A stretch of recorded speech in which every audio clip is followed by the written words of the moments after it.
இப்படி தானே இருந்தோம் சந்தோஷமா. இனிமேல் நினச்சாலும் அந்த வாழ்க்கை கிடைக்காதுல்ல.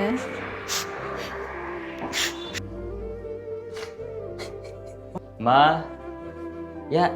ஏம்மா இங்கே உக்காந்துருக்கீங்க? சாமி கிட்ட என்ன ஆச்சு? ஏம்மா அழுறீங்க? என்னம்மா பிரச்சனை? என்னம்மா ஆச்சு சொல்லுங்கம்மா. ஏம்மா அழுறீங்க? என்ன ஆச்சு? ஏன் இங்கே என்னம்மா ஆச்சு சொல்லுமா. அதெல்லாம் ஒன்றும் இல்லைப்பா, சும்மா. இல்லைடா, ரோட்டில் ஒரு ஃபேமிலி பார்த்தேன். பார்க்கும்போது உங்கள் அப்பா ஞாபகம் தாண்டா வந்துச்சு. யாரோ ஒரு பொம்பளைக்கோசம் நம்மளை விட்டு போயிட்டார்ல, ஒரு தாய்க்கவே முடியலடா. அதான் அழுகியா வந்துச்சு. சாமி கிட்ட உட்காந்து புலம்பிட்டு இருக்கு. விடுமா, விட்டு போயிட்டாரு, நம்ம வேணான்னு. நாங்கள் தான் இருக்கோம்லம்மா, இதுக்கு ஏமா அழுதுட்டு உட்காந்துருக்கீங்க? நாங்கள் தான் நல்லா பார்த்துக்கிறோம்ல. என்னதான் நல்லா பார்த்துக்கினீங்க? என்ன ஒன்று பண்ணிட்டா என்ன ஒன்று சொல்லுவீங்க?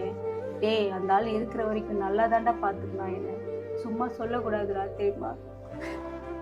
ஏதோ கோவத்தில் ஏதோ இதில் பேசிடுவோம். இதெல்லாம் ஏமா மனசில் வச்சுக்கிறீங்க? நாங்கள் தானேம்மா. என்னதான் சொல்லு, அவர் இல்லாமல் கஷ்டமாக தாண்டா இருக்குமா. நீ சொல்லிட்டுமா, நாங்கள் சொல்ல. இவங்களாம் அப்பா பசங்களாம் பெருசாக கிடச்சதே இல்லைம்மா. படத்தில் பார்க்கும்போது, காலேஜ் படிக்கும்போது, வேலையில் இருக்கும்போது எங்கள் அப்பா அது பண்ணார் இது பண்ணார் யாரோ வந்து ஏதாவது சொல்லுவாங்க. அப்படியே சொல்லும்போது கஷ்டமாக இருக்கும். நம்ம அப்பா இதெல்லாம் பண்ணதே இல்லைல்ல நமக்கு அப்படின்னு இருக்கும். இருக்கும்போது அடிச்சே வாழ்ந்துட்டாரு. இல்லாத போது இது மாதிரி ஃபீல் பண்ண வைக்கிறாரு. நைட்டு தூங்கும்போது தான் நிறைய வாட்டி அழுதுருக்கோம்மா. நமக்கு இந்த மாதிரி அப்பாலாம் அழுதுட்டு இருக்கோம்.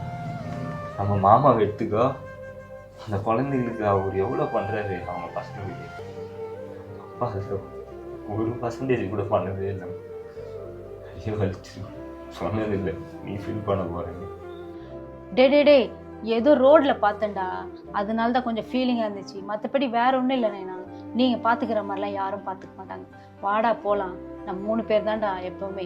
எங்களுக்கு யாரும் சொல்கிறேன் இல்லைம்மா, இருந்தாலும் எங்களுக்கு கஷ்டமாக தான்மா இருக்குது. எனக்கும் தங்கச்சிக்கும். எந்த அப்பாவும் குழந்தைங்கள இப்படி விட்டு போயிடாதீங்க. அதோட வலி எப்படி இருக்கும் தெரியுமா? அந்த குழந்தை அதை நினச்சி ஃபீல் பண்ணும்.